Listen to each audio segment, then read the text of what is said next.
വയനാട് ധനസഹായത്തെ ചൊല്ലി ഹൈക്കോടതിയുടെ ചോദ്യങ്ങൾക്ക് പോലും മുഖ്യമന്ത്രിക്ക് മറുപടിയില്ലെന്ന് മുൻ കേന്ദ്രമന്ത്രി വി മുരളീധരൻ.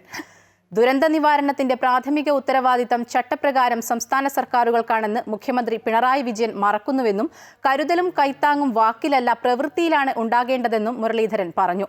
ഹൈക്കോടതിയിൽ നിന്നേറ്റ അടിയുടെ ജാള്യത മറക്കാൻ അസത്യങ്ങൾ എഴുതി വായിക്കുകയാണ് മുഖ്യമന്ത്രി ചെയ്തതെന്നും മുരളീധരൻ കുറ്റപ്പെടുത്തി. കരുതലും കൈത്താങ്ങും ഒക്കെയാണ് അദ്ദേഹം സൂചിപ്പിച്ചത്.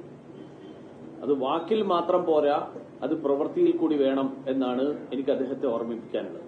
ഈ ഹൈക്കോടതിയിൽ നിന്ന് ഉയർന്നിട്ടുള്ള ചോദ്യങ്ങൾക്ക് മറുപടി പറയാൻ കഴിയാത്ത സാഹചര്യത്തിൽ ആഭ്യന്തരമന്ത്രിയുടെ പിടലിക്ക് വെച്ചുകെട്ടാൻ വേണ്ടിയിട്ടുള്ള ഒരു ശ്രമമാണ് നടത്തിയത്. ദുരന്ത നിവാരണത്തിന്റെ അടിസ്ഥാന ധാരണ ഇല്ലാത്തത് ആർക്കാണ് എന്നുള്ളത് വളരെ വ്യക്തമാണ്. സംസ്ഥാന ദുരന്ത നിവാരണത്തിന്റെ പ്രാഥമിക ഉത്തരവാദിത്തം സംസ്ഥാന സർക്കാരുകൾക്കാണ് എന്നാണ് ഈ രാജ്യത്തെ നിയമം പറയുന്നത്.